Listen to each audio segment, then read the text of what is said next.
thank you all for coming. This is more of a turnout than I could have hoped for. I was sort of pitching for maybe 5 or 6 people in a small little room, so this is very exciting. I really owe a debt of gratitude to Corey for asking me to come and do this, and I'm really quite pleased to be able to present my ideas to an audience.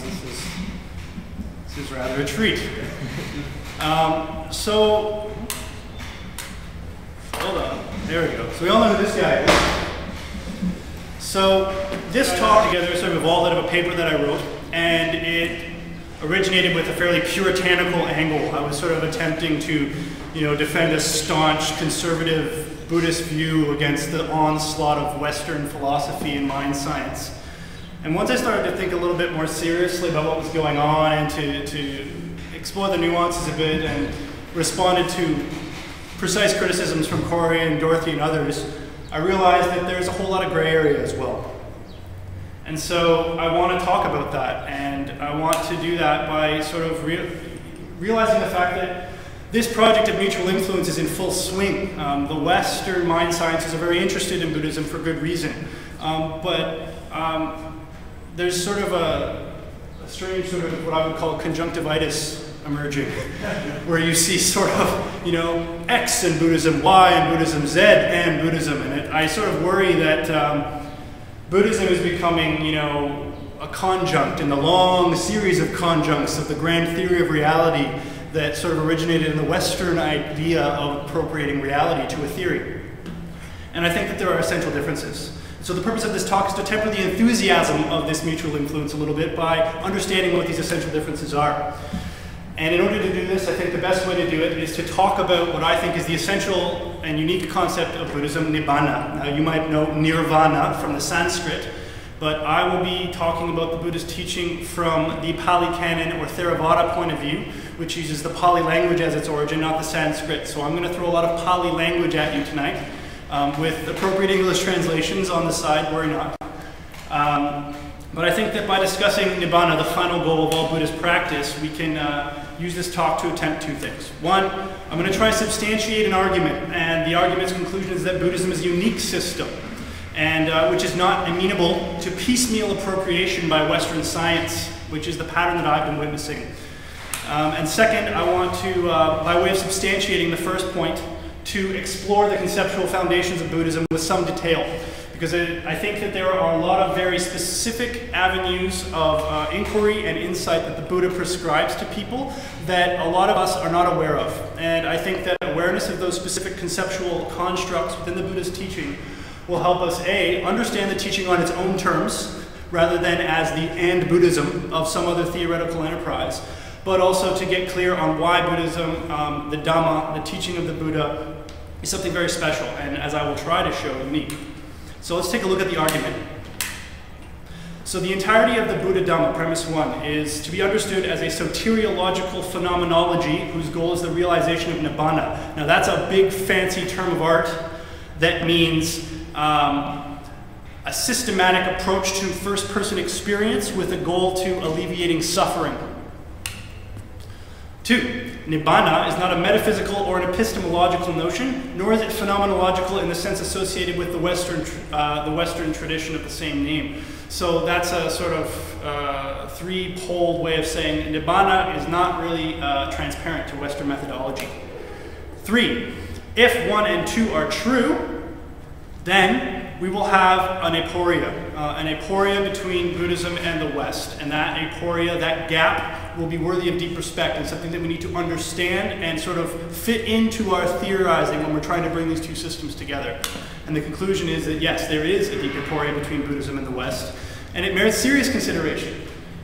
This is because those elements which are most amenable to appropriation in the Western theoretical constructs derive their essential meaning from a concept, Nibbana, which remains opaque to Buddhism, remains opaque to Western methodology. So, 2 important points before we jump in. 1, for the most part, yes, Adam. So you can go back a slide for a second? Sorry, what is Buddha Dhamma? Buddha Dhamma, that is the teaching of the Buddha. Okay. And soteriological, is there, in analogical sense, is there a that which seeks a system which attempts to give salvation. It's, oh, okay. Okay. So the first point I want to bracket is that I'm going to leave, for the most part, aside the issue of the West influencing Buddhism, because I think that this is definitely a project of mutual influence. But my goal here today is to understand what's at stake for people coming from a Western point of view. What's at stake if we want to take part and understand the Buddhist teaching? So I'm going to leave that aside, because if I took that on, we'd be here till next week, and we only have a certain amount of time.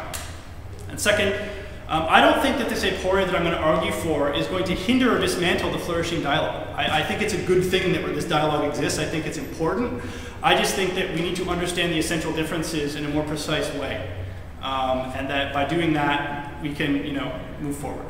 Yes? So this is by aporia, do you mean that in a Socratic sense? Yeah, like a point at which the discourse is no longer able to continue. We have a difficulty, a gap in our understanding. There's a difference between these two systems. That's the sense I'm using the word. Okay? Okay. Yeah, exactly. A conceptual disconnect, and perhaps even, I think I'll try to show an experiential disconnect. Oh, pardon me.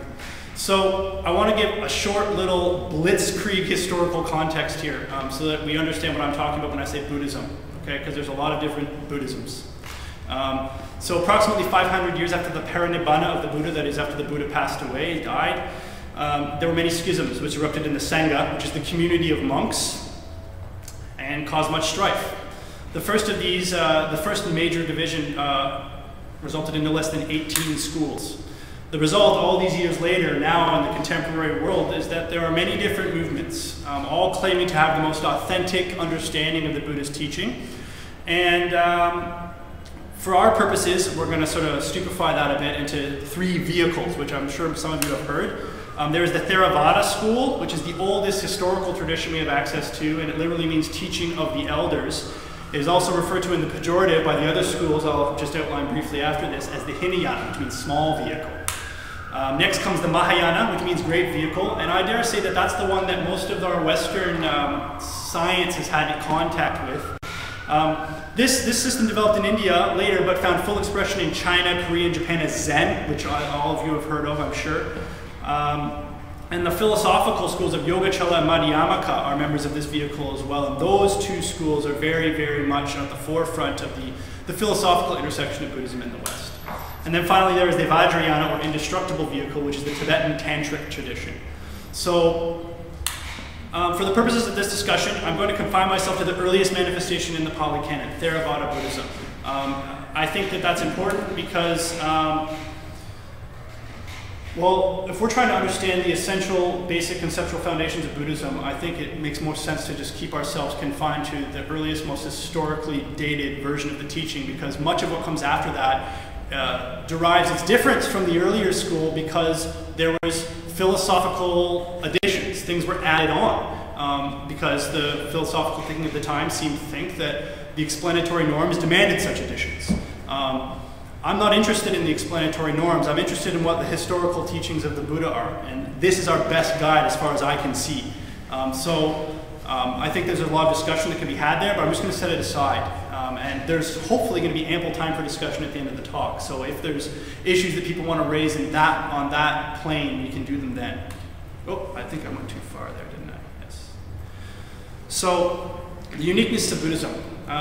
What makes it so interesting to me is that it seems to walk a fine line between what we think of as religion and philosophy.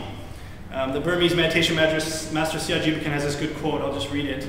Buddhism is not a religion according to its dictionary meaning because it has no center in God, as is the case in all other religions.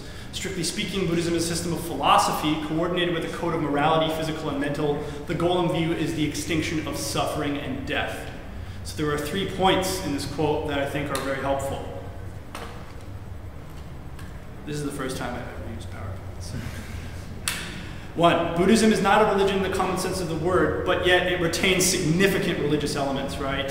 For instance, it is an axiomatic truth in Buddhism that there is a world beyond this one, okay? And that Nibbana is escape from samsara, the cycle of life and death, so there is rebirth. So it doesn't find its ultimate expression in grounding the manifest world in a creator, but it does take the world of senses to be relative to the greatly extended cosmology that we'll discuss later as being relatively illusory.